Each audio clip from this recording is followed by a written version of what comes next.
I am so sorry. I'm sorry that I screwed up the webinar this morning. And I'm also a little confused that the tool sent out a replay link to a replay that wasn't there. I'm very sorry about this, and I hope that you will accept this replay. It's going to be about half an hour, and I will just repeat whatever I said in the webinar this morning. We're talking about the Canadian anti-spam legislation and what to do about it with using Constant Contact. So I'm going to share my presentation with you, and I'm going to switch to screen share.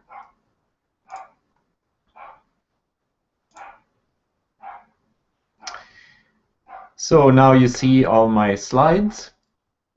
We're talking about the Canadian anti-spam legislation, and I'm going to introduce you to how Constant Contact can help you with being in compliance. So my name is Fritjof Petscheloid. I'm the primary consultant at Bluebird Business Consulting, and I'm located in Kelowna, BC, Canada, and I've been doing a lot of research and seminars to educate businesses about this law. What I am not is a lawyer. I have no legal training, and I have to say that right off the top. What I will be presenting today is my educated views and those of Constant Contact.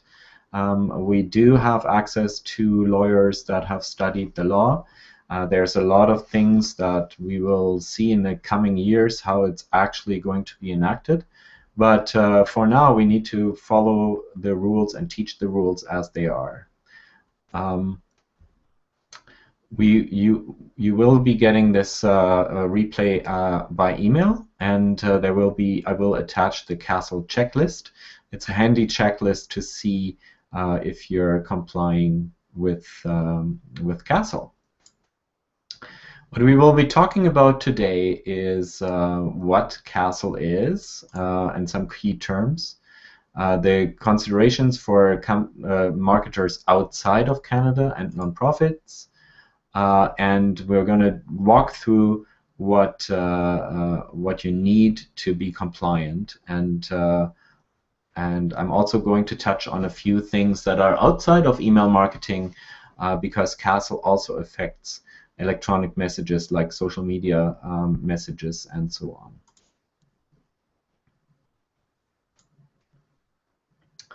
So what is CASL? CASL stands for Canadian Anti-Spam Legislation. Actually, I had a workshop last week with a lawyer that said that read the document and said that it actually stands for unpronounceable 10-word legal term that nobody wants to remember. So we're going to just call it Canadian Anti-Spam Legislation, and I pronounce that CASL because I like castles. So it is the regulatory framework for permission-based marketing, including email marketing, social media marketing, text, and other electronic messaging. So anything that is a message that is commercial in nature and that is received electronically. So the law states that a reasonable person can assume that this is a commercial message. So be careful about what to include in this. So the next term we're talking about, or the next terms that we're talking about, is consent. And the most important version of this consent is express consent. Express consent is a clear permission obtained electronically, orally, or in writing. Basically, the contact agreed to receive your emails.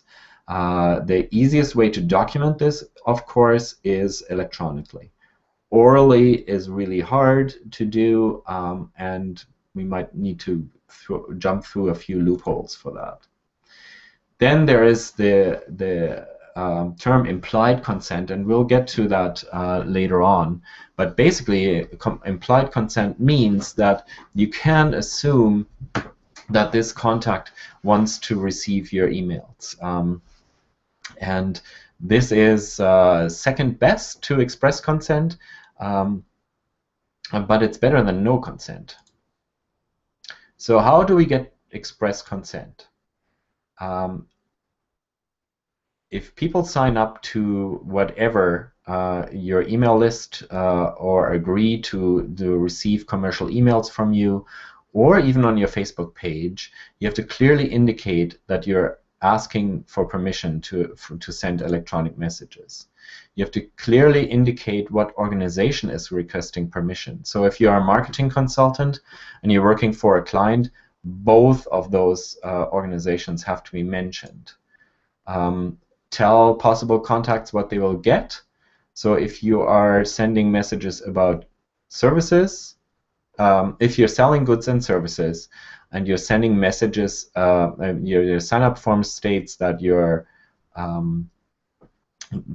only sending messages about your services, you need to update that. Make sure that everybody knows that they can unsubscribe easily. And it must include your mailing address and at least one form of contacting you electronically, your email address, website address, or phone number. And once you obtain express consent, it's good forever unless someone opts out. So if you have received express consent, you're in the clear. So implied consent. Basically, implied consent means that you have done, you can safely assume that this person wants to get your messages. You exchanged business cards at a conference, and you've told that person that you will be sending them messages. Make sure that that is clear.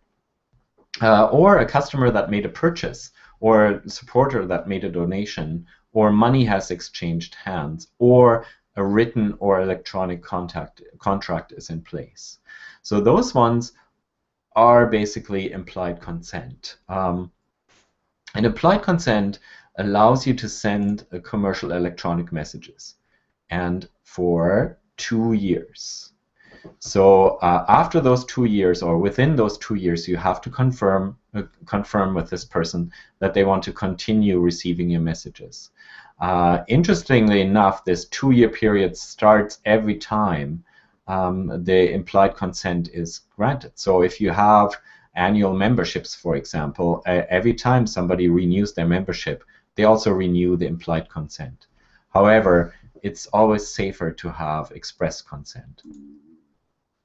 So what about the existing lists? So why don't we just send everybody a list, a message to ask them to reconfirm their membership? Well, I wouldn't do that because people might have second thoughts about signing up again. But interestingly enough, you have until 2017, 3 years from July 1st of this year, and this is does not renew. Existing lists have 3 years to get express consent if you have implied consent.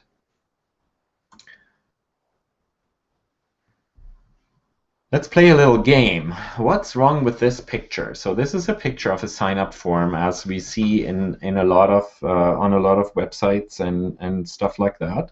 And there's, on first glance, there's really nothing wrong with it. But if you look closer and you remember the elements that need to be in a consent form, you find the following. A, whose list are you signing up for? There's no indication. You're just signing up for a list. There's an opt-out and not an opt-in. This is okay for to comply with the US anti-spam laws, but not for the new Canada anti-spam laws. So you can't have pre-checked boxes. Your users have to be able to select, not unselect, the email lists they want to be signed on for. There's no indication that you can ever unsubscribe. There is no indication how to contact the business. So let's see how this one is correct. You know who you're signing up for. You can select the mailing lists you want to be on. The contact information for the business is easy to find. The fine print makes unsubscribe option and very clear. So there's a clear indication how to get off that mailing list once you sign up. And as we know, this footer is really on every constant contact email unless you forcefully turn it off. That's a very important option, even to keep your email list clean. So, but we don't only collect addresses online. Of course, that's the easiest to document because everything is electronic. But there's also good opportunities at the point of sale, at tables, at a conference table, or a fishbowl. But you have to be very clear now what that people are actually signing up to your mailing list and what you're going to be sending them. So it's very important to have that in there, and also to document it. Make sure that people know what they're getting into, and that you keep a copy, even if it's a scan of that sign-up form, so you can document the express consent. So here's a few examples where Castle does apply or not. So the first question is the message electronic. If it wasn't sent by text, voice, video, image, or email, or electronically, it's out of the scope of Castle. So direct mail, for example, does not have anything to do with Castle. Do you have a relationship with that person? Is it a personal friend or a family member? Castle does not apply in that case. Is this message sent from or received by a computer system in Canada? And be very careful about this. If it's a no, then it's not subject to. So if you're seeing this in the US, your emails to go to Europe or Asia are still under, they're not affected by Castle, but your messages that may be read in Canada are. Is the communication considered commercial? If it's not, you're in the clear. So I talked to our regional library here yesterday, and we were discussing if they have to worry about Castle. And while I do recommend them using the express consent, their messages are not really commercial in my mind, because they never ask for any money. They don't sell anything. You don't buy tickets for their events, and so on. So they're in the clear, but it's better safe than sorry. So if anything else, you have to comply with Castle. So what happens if you don't comply? So this, as I wrote in a blog post recently, this law comes with some teeth. And if the CRTC actually fines you, the fines can go up to 1 million per day for sole proprietors, and 10 million for corporations. And be careful. It also, if your employee doesn't acts on your behalf and doesn't comply with Castle, you're on the hook. Or even your marketing agency. If you hire a marketing agency that doesn't comply with Castle rules, you are still responsible, and you might be responsible to pay those fines. So please make sure that you hire only reputable companies that can confirm that they know about the Castle rules. So there are some key dates to keep in mind. One is July 1st, which is very, very soon. And from there, you have to start collecting and tracking express consent for all of your contacts, and make sure that you have a plan in mind how to do that. And on July 1st, 2017, the grace period expires for existing mailing lists. And as of that day, people can also, or your competition, for example, can also report you as a private, like a private complaint or class action suits. So I'm not a lawyer. I don't really know exactly what that all entails. So just a little recap on CASL for US companies and nonprofits. CASL applies if a contact has a Canadian email address, and just to let you know, not all Canadian email addresses end up in .ca. That's the clearest indication, but a lot of us have .com addresses. Of course, if any of the contact information for that client indicates that they live or work in Canada, then it applies. And of course, with the IPs, you can see right away where that computer is located. If it's in Canada, CASL applies. So what about charitable organizations and nonprofits? CASL does apply to those, with the exception of messages of a fundraising nature. So fundraising emails and messages are allowed. Political parties, same thing. CASL applies in general, but not. You can still send messages if the primary purpose of the message is to solicit a contribution. I won't comment on those regulations.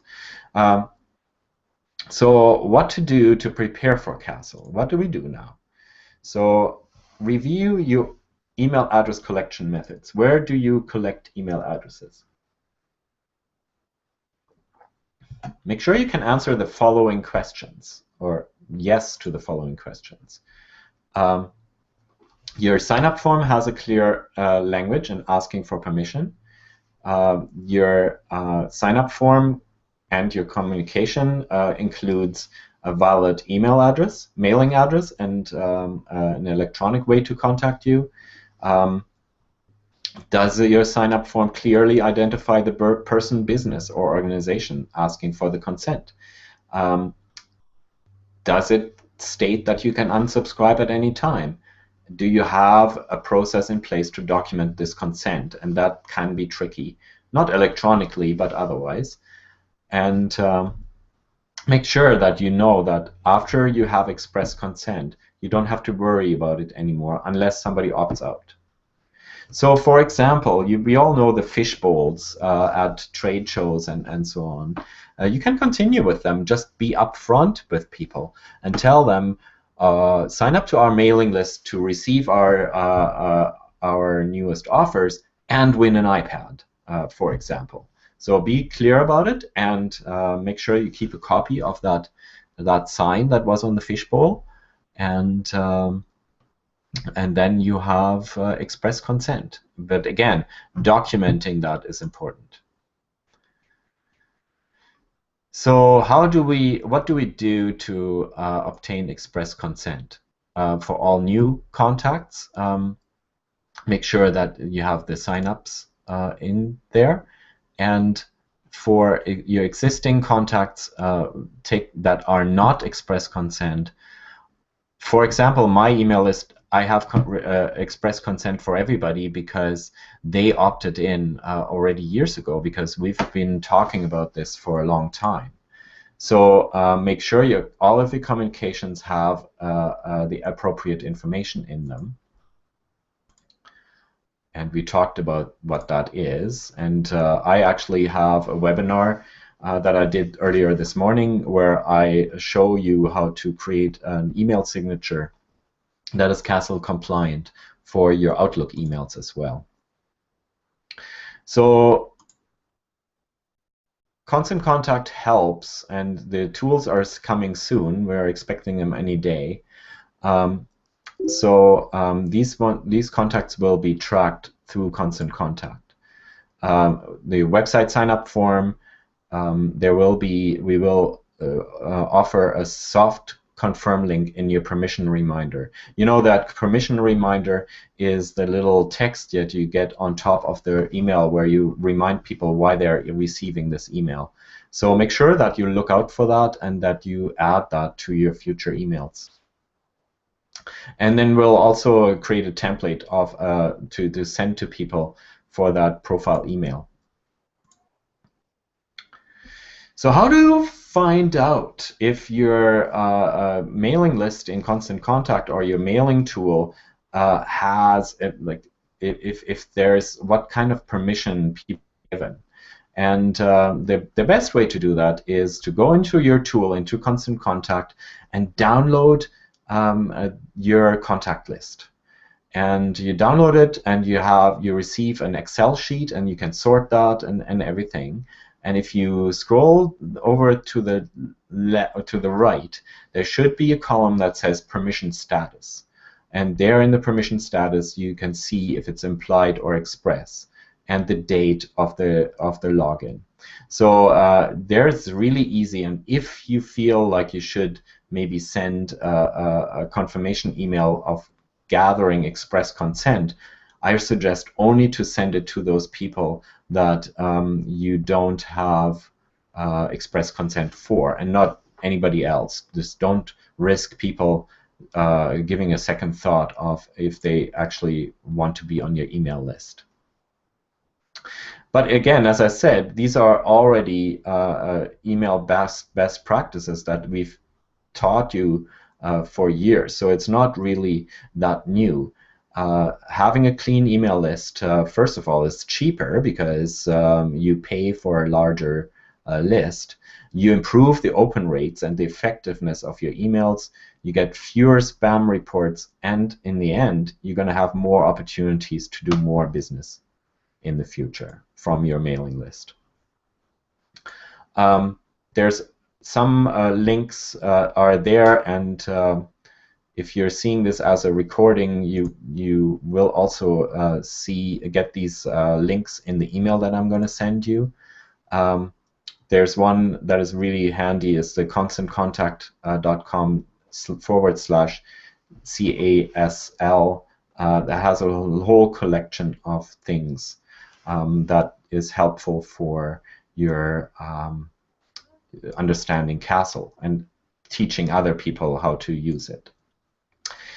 So as marketers, we always have kind of a devil and angel sitting on our side. On one hand, we genuinely feel that the information we're sending out is helpful for our clients.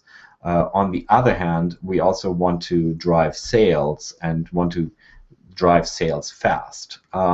So we always have to juggle, and so there are a few tips here how to watch out for using any electronic messaging starting July 1st. So one tip is quite obvious, and I still see businesses and especially organizations do this wrong. Never, ever, ever use your regular email for newsletters.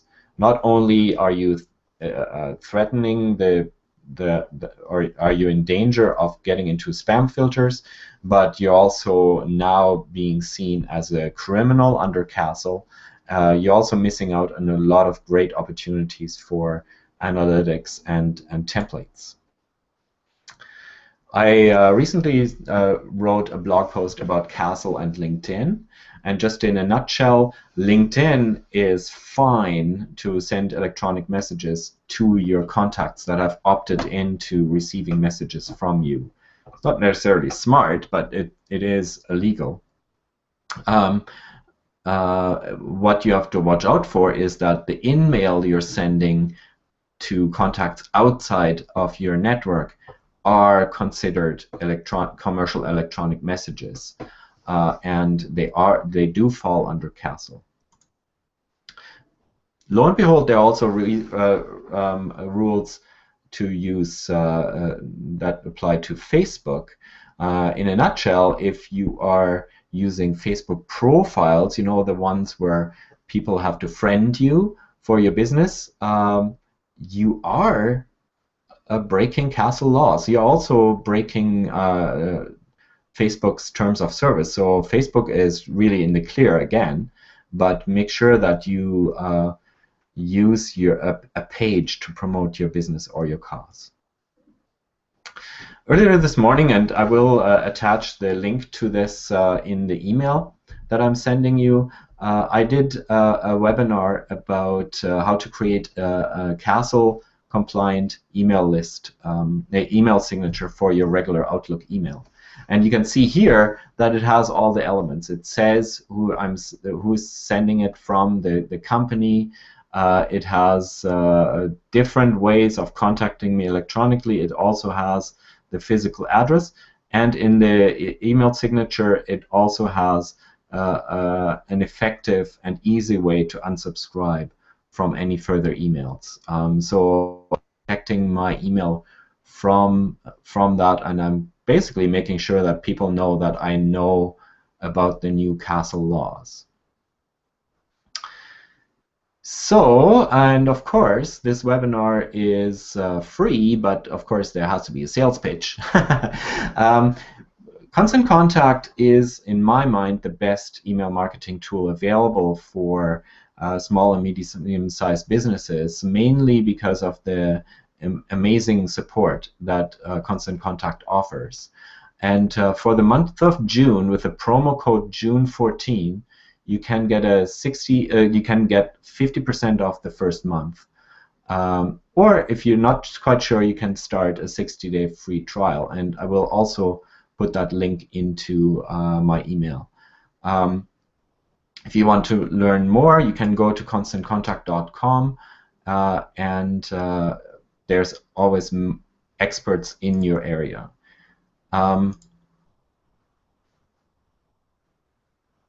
I can do better.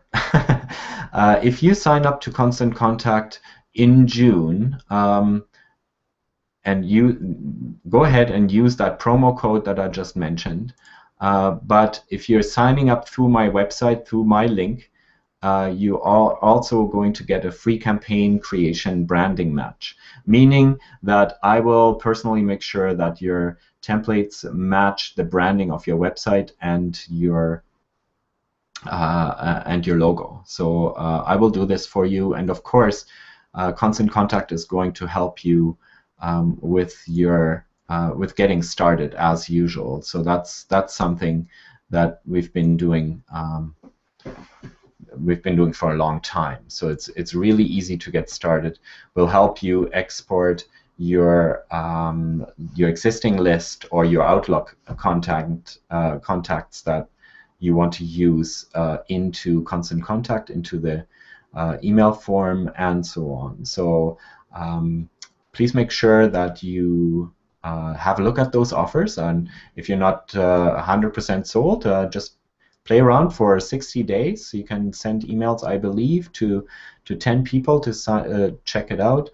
Constant Contact also offers great tools for events, event creation, and local offers, and even a tool for creating Facebook apps. So have a look at that, play around, and let me know how it goes.